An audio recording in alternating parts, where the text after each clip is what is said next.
bay werwele changay tale payeku. Bonjour, comment ça va et comment va la santé?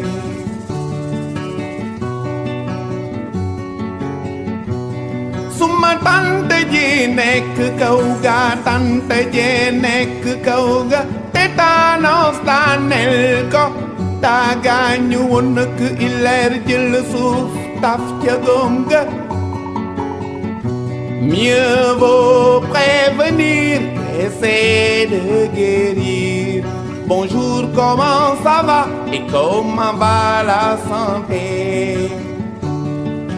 daal jagleel ko askan bi ngir nag jëm ci wàllum wér-gu-yaram tey jii moom la ñu fas yéene waxtaanee di ci waxtaan ba kenn ku nekk daal am ci lu la leer loolee nag tax ba tey jii daal ñoom ñoo ñëw tey jii teew ci studio bi su ko defee tamit ñu waxtaan bu baax a baax bi le projet li nga tamit moom mooy objectif yi lu mu wundu waaye également askan bi lan moo si doon njëriñam waaye ñoom tamit lan la ñuy xaar ci askan bi jëmee ci li nga tamit moom mooy boobu projet ndaxte nag yaakaar naa ne askan bi nag indil bu fekkee ñoom ñoo ñëw gis seen bopp dina indi problème loolee nag tey jii moom la ñu fas yéene waxtaanee ngir nag gën a dugg ci waxtaan bi sëñ bi nuyu naa la.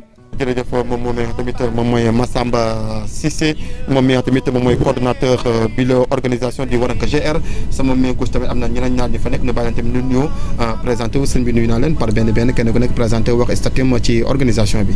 waaw ñu ngi lay fay man maa ngi tudd Ibrahima Pouy nekk membre ci association Waranka nekk ki nga xamante ni mooy trésorier bi mais également ci wàllu projet bi yàlla fa def itam ma nekk ki ñuy wax le chargé du projet pour li tax projet bi gën jëm kanam.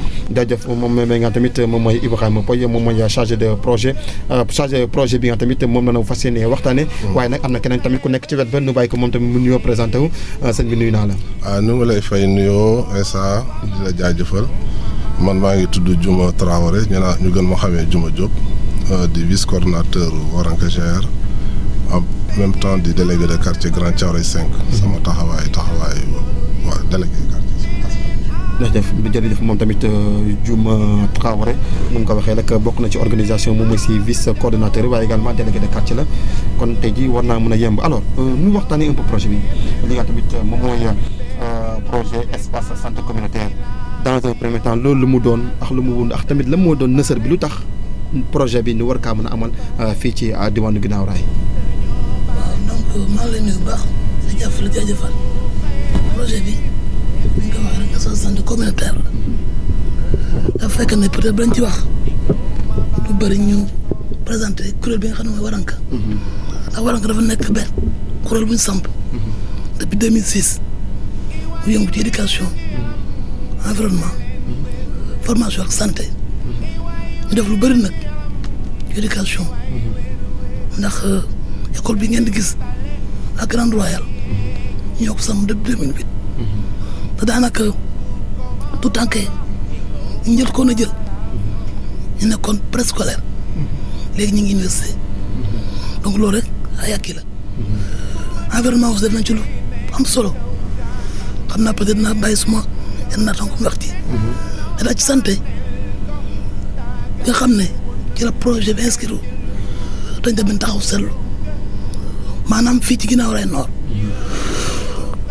zone boo xam ne ni li fi yeewoo ëpp na ñetti junni donc maam benn poste de santé loolu ñu gis nag doyul ndax kuréel bi nga xam ne mooy OMS dañu dëkk temps yi ci affaire yi corona bi dafa jël benn norme ne bu ñu bëggee wala gox développé na 10 000 personnes bu nekk war na benn médecin donc déjà loolu faussé na ñu xool aussi que poste fi ñu sutee ci Guinaw Rail nekk daanaka ci tali bi am na askan boo xam ne duñ ci cëruñu ndax sore waay ñetteel bi ñu xool aussi que poste bi dañuy wax prévention mooy yeete wala informer nit ñi loolu dafa far des ñu ne nag kon nañ naal benn projet boo xam ne dafay jéem a faj manquement yooyu ci lañ nag taxawale projet bi tuddee ko santé communautaire bu ko benn espace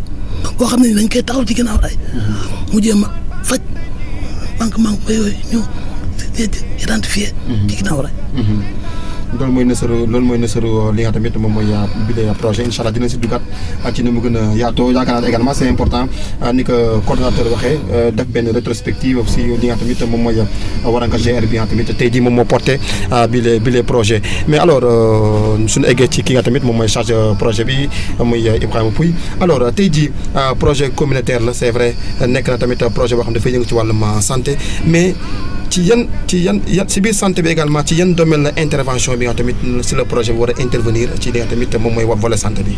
voilà maa ngi lay sant la gërëm ci question boobu question bu am solo parce que monsieur Massamba Cissé nga xam ne mooy coordonnateur bi sax déjà am na lu am solo lu mu wax. parce que ni mu définir norme bi normalement boo xoolee par rapport à la population de Guinaw Rail non rek.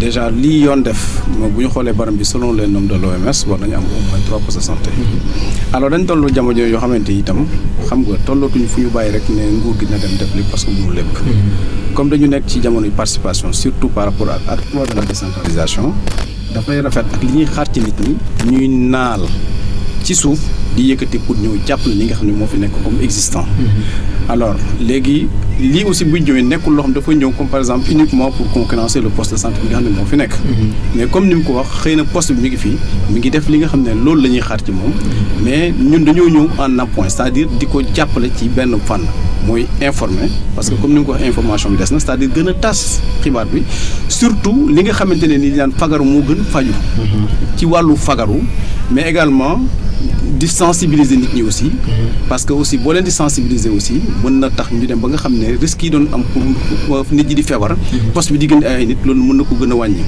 mais également di leen éduquer maanaam di leen yee pour que ñu mën a def un changement de comportement parce que feebar nag nekkul loo xam du ñu mooñaale nit ki la mais luy dab nit ki la xëy na am na taxawaay boo xam ne boo ko taxawee yàlla mën na la musal aussi ba nga xam ne mën nga cee fegu kon projet bi di ko gën a indi mooy vraiment ci wàllu fegu mais également fexe ba nit ñi aussi am yeneen changement yoo xam ne dañ ko def nga xam ne dañu musal ci yenn daal. ok yaakaar tamit am na solo jëmee ci surtout nag ci li nga tamit moom mooy poste santé bi nga wax ne mu ngi fi ñu war a indaat leneen kon bon aspect concurrence boobu xëy na nit ñi ban lecture la si def incha allah dinañ ko baral benn point boo xam ne dina si ñor su ko defee lënt boo xam ne mën na see war a mën a am na ñu tegg ko mu gën a mën a leer mais intervention bi également bu fekkee ne tamit ñëw nañu ba ci espace de santé communautaire bi moom ci lan lay dox ci xale yi la ci mag ñi la ci jigéen ñi wari la exactement tey jii fa lañ wéer li nga tamit moom mooy accompagnement bi nga xam war na nga ko accompagner population bi. waaw Essa jërëjëf ñu ngi gërëm bu baax damay dellusiwaat tuuti si sama naataango yi wax si Waranka GR si activité yi faral di yëngatu. si éducation santé environnement ak santé moom defoon nañ ci lu am solo ndax fi mu nii actuellement fii ñuy toll di wax ni am nañu antenne de soutien aux diabétiques. boo xamante ni mi ngi fi fonctionnel depuis 2008. léegi bi ñu fi nekkee boobu ba léegi dañu nañu xalaat leen lu gën a yaatu loolu. affaire boobu ñu formaliser ko jëm a taxaw. si lañ xalaatee espace de santé communautaire. biñ ko xalaatee tamit tëbuñu rek ñëw song noonu dañ ci waxtaan ak autorités yi nga xamante ni ñi fi nekk surtout ICP bi fi nekk nii. moom lañ njëkk informé wax ak moom ba mu joxee accord am. moom sax bokk na si ki ñu nu conseillé pour ñu yóbbu ko si beneen zone bi nga xamante ni foofu la ko nit ñi gën a soxlaa. kon moo lay wan ni rek ñun ñëwuñu fi pour concurrencer on est venu juste pour apporter notre plus en matière de la santé. léegi nag sunu yëngatu dañ koy accès si sensibilisation. ak informer nit ñi. ak communiquer avec les gens. ba nit ñi xam ni fagaru moo gën faju. léegi nag dañuy tàmbalee si mag ci xale yi gën a ndaw. de 0 à 5 ans. 0 à 5 ans. 0 à 5 ans. ak jigéen ñi ak 3e âge.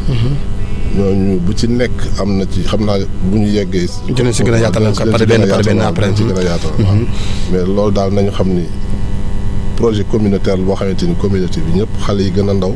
jigéen ñi ak mag ñi nga gën a yittewoo intervention si ñoom lay gën a bëri ma dee soit un peu si Massamba. ba léegi tamit ci série de questions yi parce que tamit dafay baax base bi nu consolider ko boo su ko defee prochaine émission yi duñ si dëkkaat.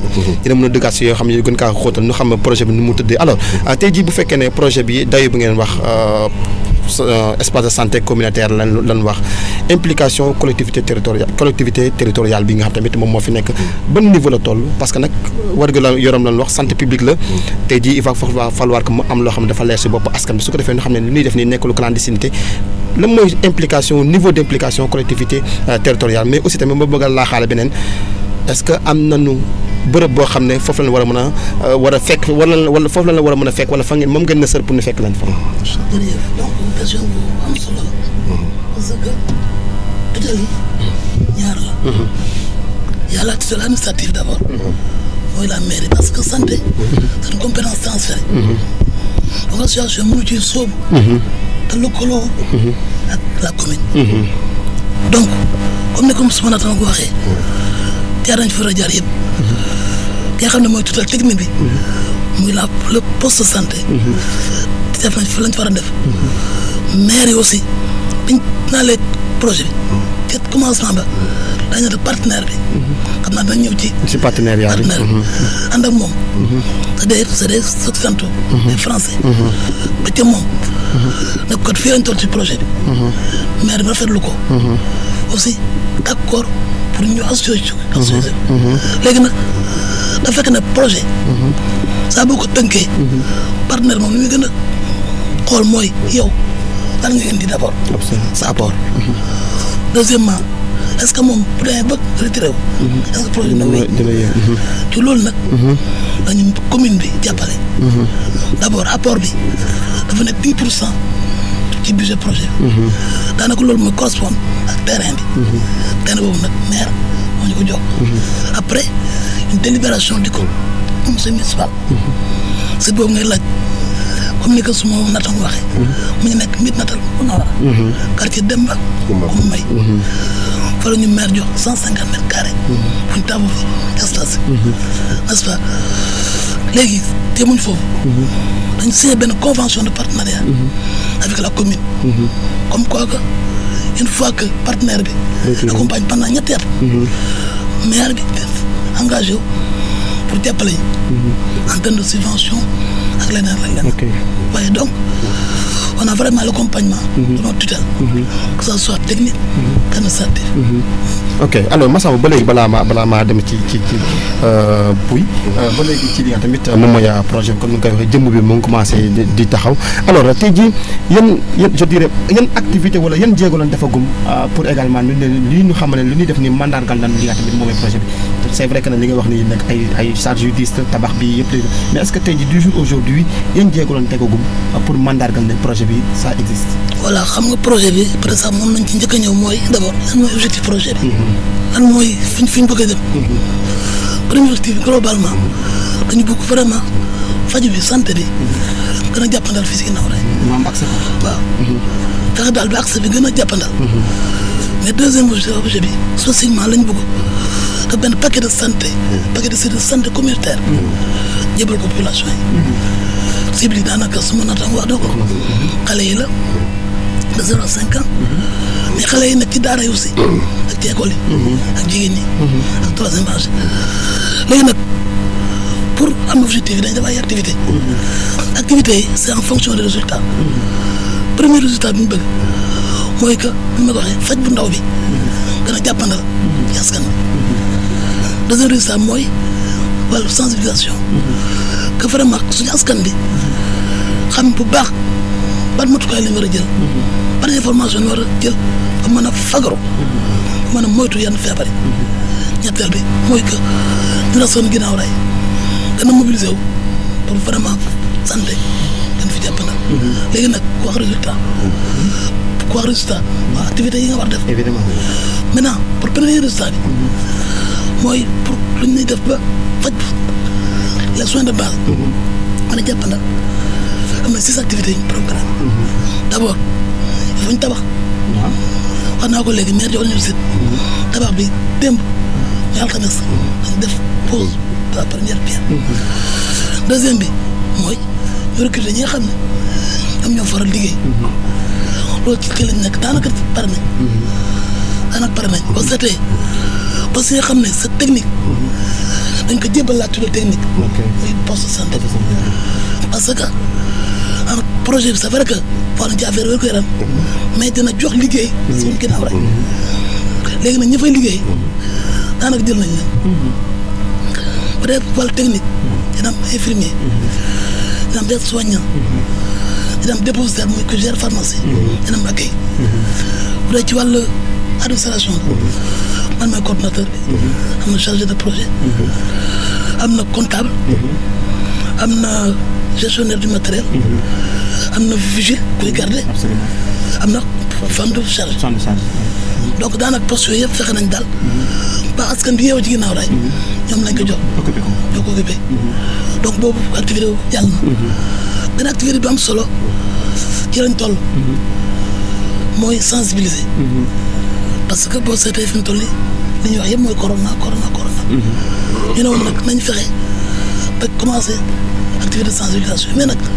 avant ñu koy door ñi nga xam ne ñoo war a yor liggéey boobu dañ leen tàggat dañ njëkk a def matériel atelier de formation boobu yaakaar naa ñu woon ngeen bu couvrir na ko voilà pour ñi nga xam ne muy relais ñu kat yi bàjjen ko nga xam ne ñoo war a def liggéey bu am solo boobu ñu tàggal loon dara mooy nga xam ne dañ mën a gën a am technicité pour mën a jàllale message liggéey bi maintenant bañ paree nag dinañ commencé nag phase d'information de sensibilisation comme yàlla def na feebar fi mu toll mooy lëmbee dëkk bi lu njëkk a def mooy commencé sensibiliser ak askan bi lu ñuy def en tout cas bëgg na fegu ci feebar bi commencé ko ci xale yi alxames bi passé def nañ benn prestation ci ñuy raxasee suñu loxo lavage des mains ci xale yi dafa set d'hygiène daanaka ñoom ñoo ko piloté wu.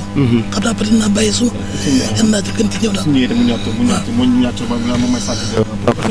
yaakaar naa ne changé de projet bi du moins alors monsieur Pouye sànq noo dégg coordonnateur lu mu ko waxee junj na lu baax a baax li nga tamit moom mooy toogaay institutionnellement parlé li nga tamit moom mooy programme delluwaat na si objectif yi nga tamit moom la ñu assigné seen bopp.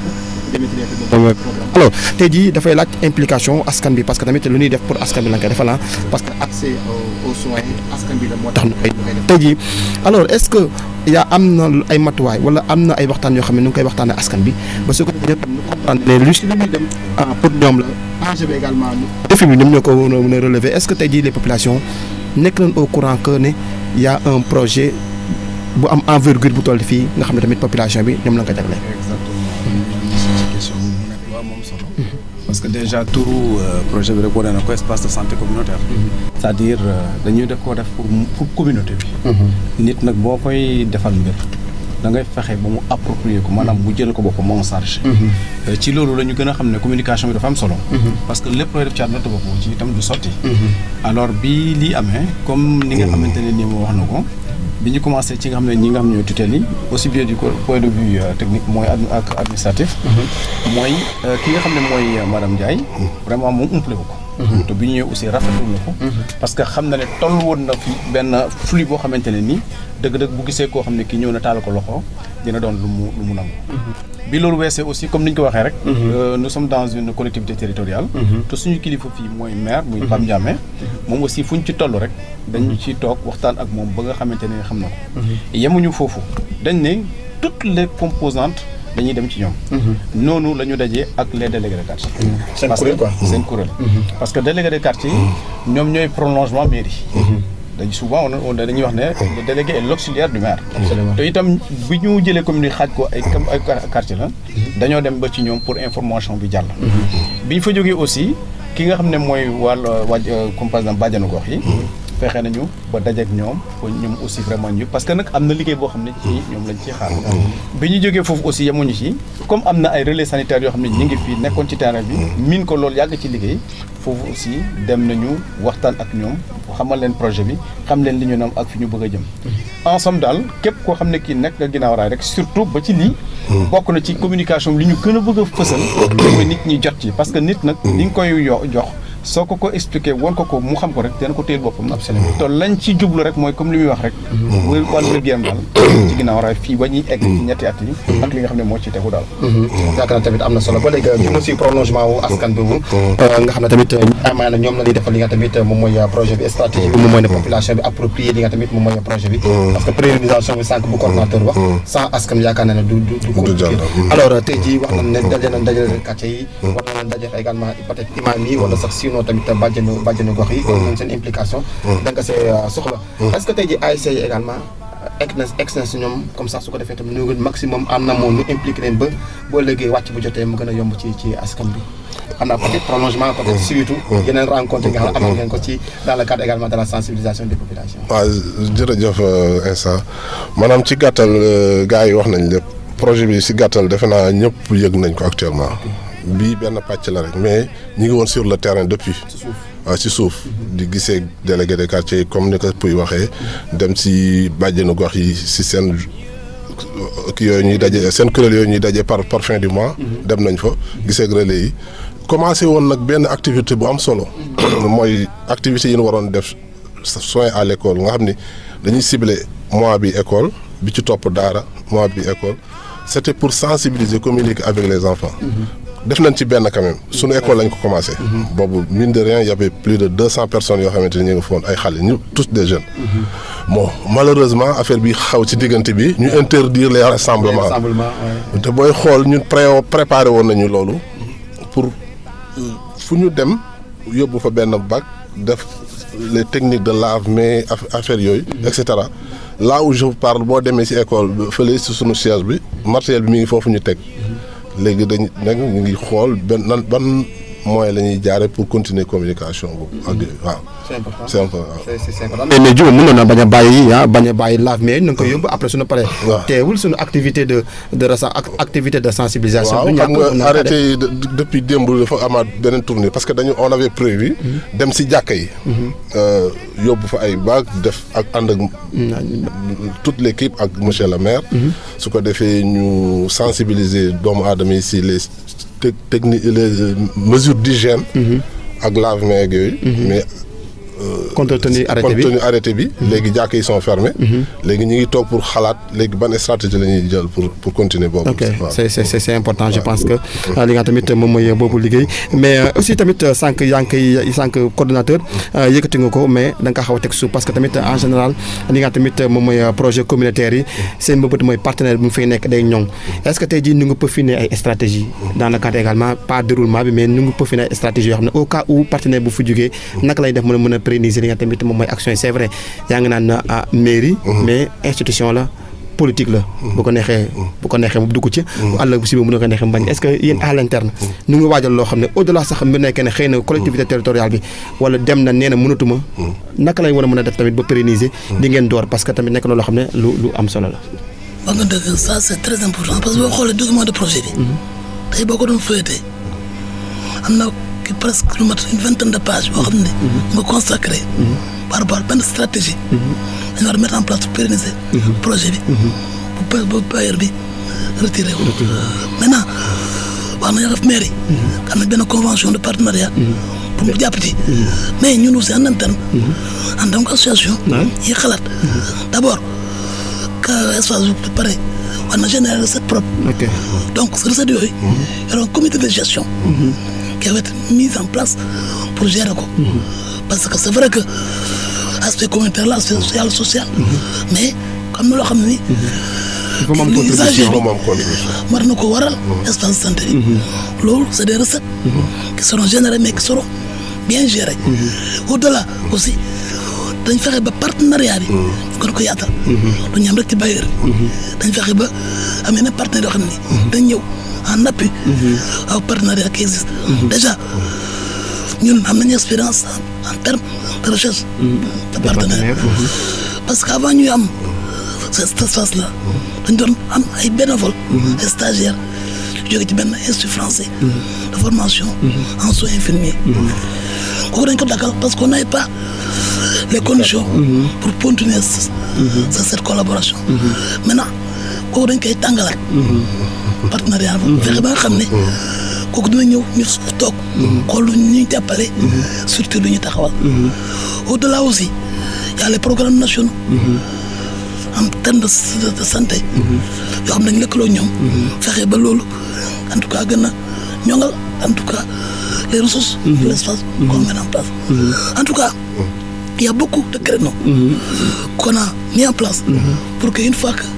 même avant ça mu retiré ñun incha allah ngeen autonome dañu demal suñu bopp. ok c'est important alors chargé de projet bi tey jii pratiquement xam naa ne liggéey bu bari bi si yow tamit dina ci nekk ndaxte nag bu nekkee nax saay na yow si yow leen di njëkk a ñëw on ne souhaite pas ça xam naa ne expérience bu ñu capitaliser je ne pense pas que ne dina sàggane bi les projets yi nga xam ne tamit leneen di si am alors tey jii li nga tamit moom mooy programme bi war na kaa mën a dérouler sànq yéen a nga wax ne leen si 3 ans si le partenaire bi di leen accompagner pour tamit li nga tamit moom mooy nekkin bi gën a mën a ñoŋ ñu laaj tamit contribution li nga tamit moom mooy askan bi cela veut dire que mbirum communautaire lay doon mbirum communautaire suñ ko déggee à peu près naka la ko mën a imaginer suñu ñëwee merci la wala jërëjëf la wala au juste comment naka la ko mën a comprendre parce que tamit askan si ñuy wax ak ñoom nañ waxan tam ñu wax ak ñoom tam lu leer quoi.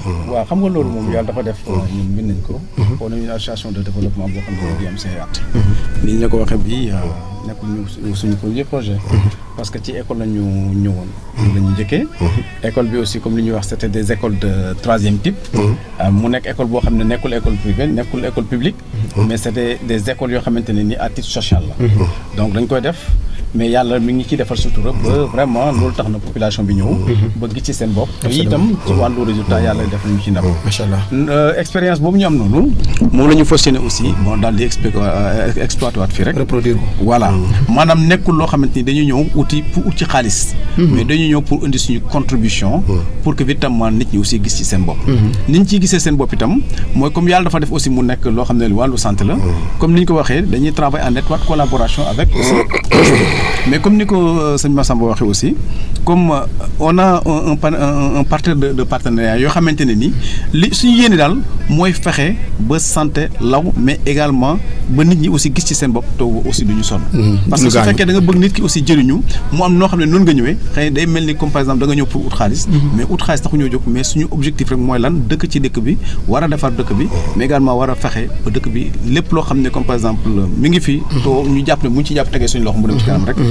vraiment côté boobu moom na sa xel dal am nañ ci yaakaar bu baax a baax ne incha allah yàlla nañ ci defal ndam parce que nañ daan doxale rek fi nga jaar am ci ndam yaakaar naa ne jarul nga di ko wàcc da ngay continuer rek ba leen fekkaat la ci ok yaakaar naa tamit c'est important ñu dalal xelu askan bi nekkul loo xam ne du doon clinique parce que dimension communautaire la néew doole moom moo tax sax xëy na ñu indi ko fii pour jàppale tamit askan bi kon yaakaar ma ne dinañ si laxas jaan comme ñoom ñu ko waxee alors Juma beneen problème bi également bu nga xam ne amaana yaakaar na ne tamit peut-être mun naa indi gàllankoor ci li nga tamit moom mooy doxalin bi naka lañ dalalee xel yi ne leen dalal xelu askan bi ne leen suñ fa ñëwee dinañ fa fekk amaa lu mucc ayib parce que tamit c'est important tout est rapport de confiance mais également de service yoo xam ne yu tegu yoo xam ne bu ko fekkee dina nga fekk alors tey jii nooy dalalee xelu askan bi nga xamante ne suñ fa ñëwee dinañ fa fekk loo xam ne lu yënu maanaam loo xam ne tamit ëllëg si biir suñu demee duñ ko rëccu. waaw loolu xalaat nañ si bu baax. ba tax na dañ ci waxtaan ak ay techniciens. fii am nañ benn conseil technique boo xamante ni mi ngi fii bon. du ma wax turam mi ngi si dëkk si gox bi. muy personne ressource boo xamante ni ministère de la santé la nekk. tout ce qui est technique fi mu ne nii moom moo ñu si conseillé. kon mbir mi jël nañu moyens yi yëpp def ko ci kanam. le partenaire a mis des moyens. def na si ay moyens mais lépp mi ngi aju si bonne gestion. le comité de gestion. comité de gestion bi moom moo war a gérer affaire ba nga xamante ni mu am pérennisation boo xam ne day continuer di wéy. loolu nag dañ ci xalaat ba dañ ci impliquer communauté bi yëpp. y aura des représentants de la mairie. le délégué de quartier bi nga xam ne quartier am la ne day bokk si comité de gestion bi. ak les membres de l'association. ak les bàjjenu gox. ak ñëpp acteurs yëpp. ñu def ko de façon transparente boo xamante ni ku si nekk dina xam ni lii moo fi dugg lii moo fi ne. nga xamante ni du lënt kenn. te du ñu yem ci loolu dinañ fexe di xam nga ñun tout le temps dañuy bëgg di relever défi. gis nga comme ni ko Samba waxee léegi rek on avait commencé par des écoles de 3e type. di def ay mbaaru sàkket affaire yooyu mais tey jii bokk nañ si écoles yi nga xamante ni écoles yi gën a établir yi gën a tegu si yoon si gën a raay. foofu ñu jaaroon rek lañ bëgg a jaaraat si fii kon di dalal xelu askan bi nii buñ fa ñëwee dañ fa fekk la matière. dina fekk garanti nañu li nga tamit moom mooy soin bi parce que tamit tout est ça loolu nag moom mooy waxtaan bi. alors ñu ñëw un peu si coordonnateur wax un peu tamit sànq cof nga un peu li nga tamit moom mooy suivi bi waaye également table na leen un peu tamit ci li nga tamit moom mooy durée programme bi partenariat bi.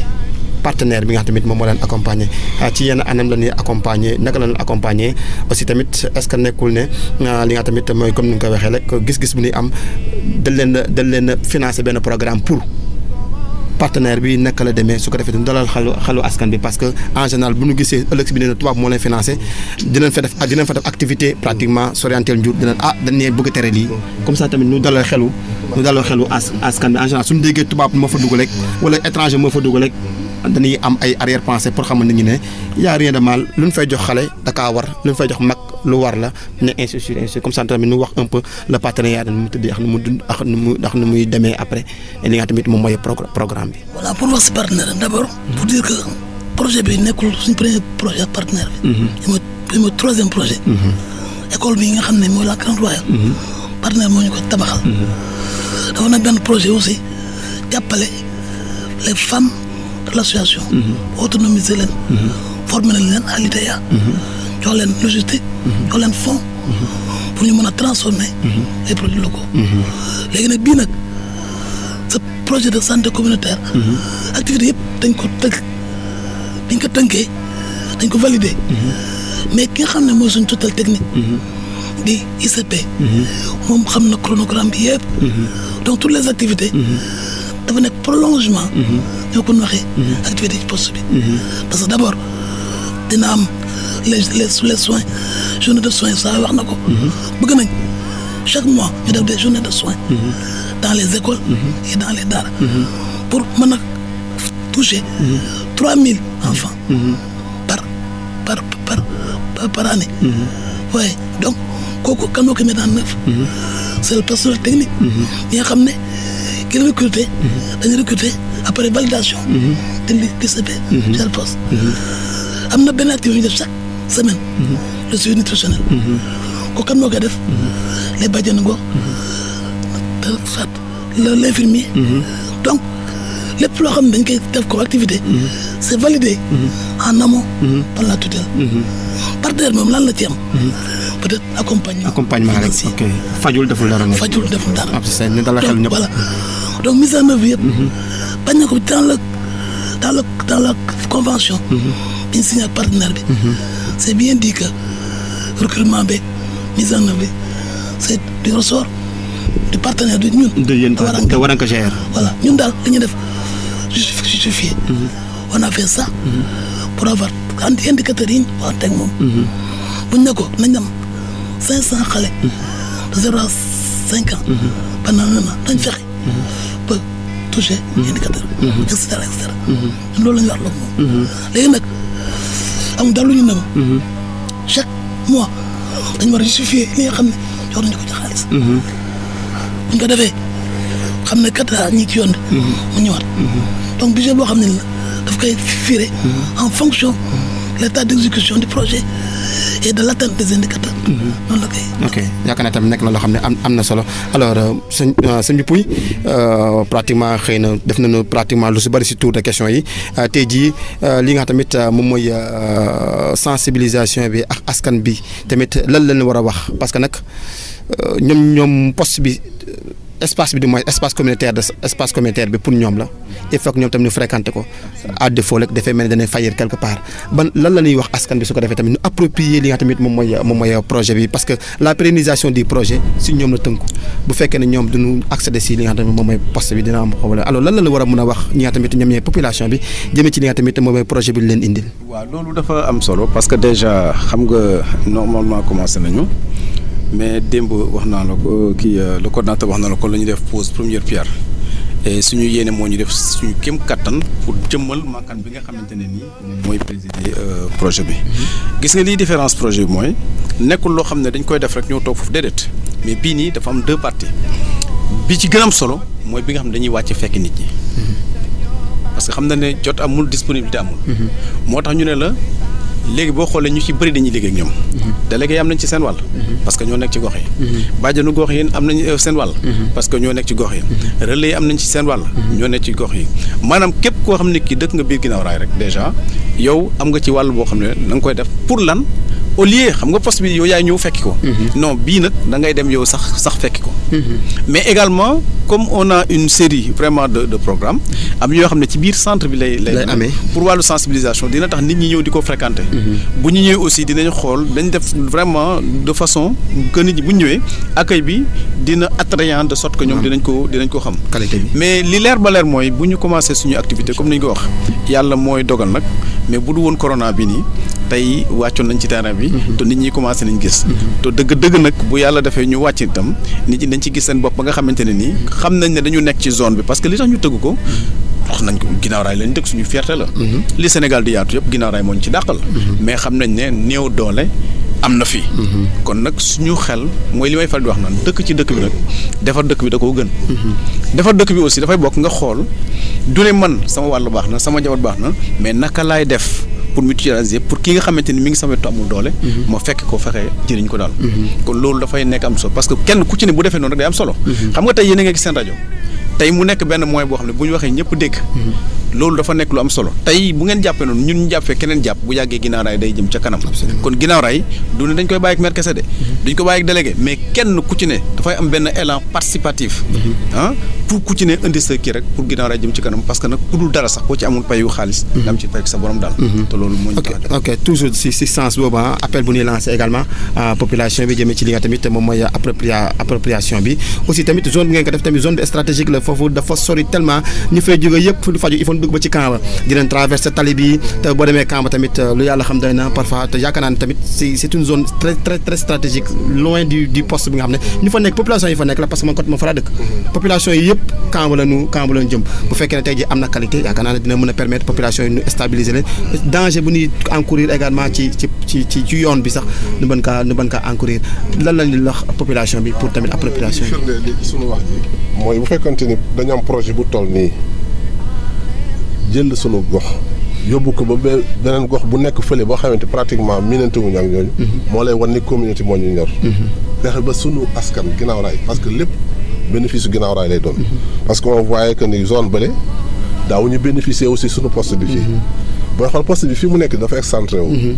booy xool sax waa sud ñoo ci gën a bénéficier wu ñoom la gën a jege parce que ñu nekk ginnaaw marché Waranka dañuy ñëw rek pour faj waa Sotrac fi day ñëw te buñ leen di laaj résultat tamit ñoom dañuy naan tant de personnes tant de nangam te fekk seen li si ëpp si seen habitant ñoom ñi ngi jéggi tali bi di dem ci camp bi te là-bas il paye cher il faut le dire foofu mooy gën a cher ñun di leen loo xamante ni nag dafa ànd ak jàppandal duñ ñi day gratuite mais du cher tamit comme yeneen comme yi nekk fële dina nekk loo xam ne day jàppandal si ñëpp daal kon ñëpp dañu war a mooy si kii bi si projet bi surtout jamono yi nga xamante ni santé moom dañ ko war a def muy suñu priorité xam naa saa yu ñu ko def suñu priorité moo tax saa yu dara ñëwee rek waaw tey kay gis nga tey jii ñëpp gis nañ ni actuellement santé mooy priorité waaw santé mooy priorité feeñal na ko moom kon daal affaire pour communauté bi pour waa ginnaaw raay la ginnaaw raay nord surtout kon projet bi seen projet bopp la ku fi ñëw ku ci amul lu la leer boo ñëwee ñun dina la leeral lépp nekk na loo xam ne am na solo alors coordonnateur tamit ci cadre tuuti de la sensibilisation ak appropriation population bi tamit tey ji stratégie teg ngeen ko délégué de quartier yeeg imam yeeg waaye également dina tamit moom mooy école yi nga xam ne moom ngeen ciblé pour les différentes activités xam ne war na ko amal pour gën a population bi gën a comprendre li nga tamit moom mooy projet bi tey ji loo am envie wax ñii tamit nga xam ne ñoom ñooy population bi surtout ñu dëkk côté mango gi tey jii yaakaar naa ne bénéfice ñoom la war a gën a mën a nekkee tey jii lan lañ leen di wax aussi tamit peut-être ñaaxaale ñu gis waa ASC mango gi également dina nekk loo xam ne ngëneel la parce que nag foofu moom mooy pratiquement mango gi ñoom tamit ñu approprier ko dina nekk loo xam ne am solo je ne sais pas bu nekkee ne waajalul ñu ko tamit ñu mën kaa bàyyi wàll xel. waaw am na solo parce que tout dernièrement am na benn rencontre ñu def. benn réunion d'information boo xam ne nii fa lañ ko defee.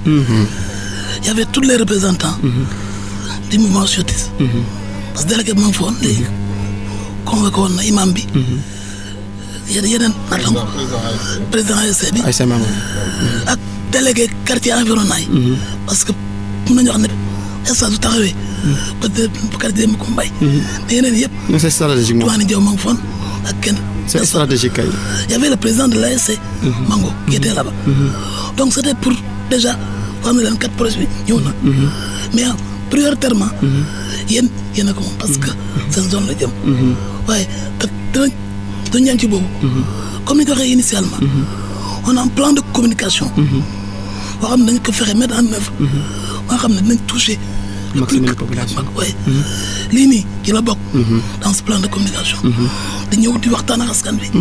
à travers un média. aussi essentiel. comme Rail BFM. ak yeneen.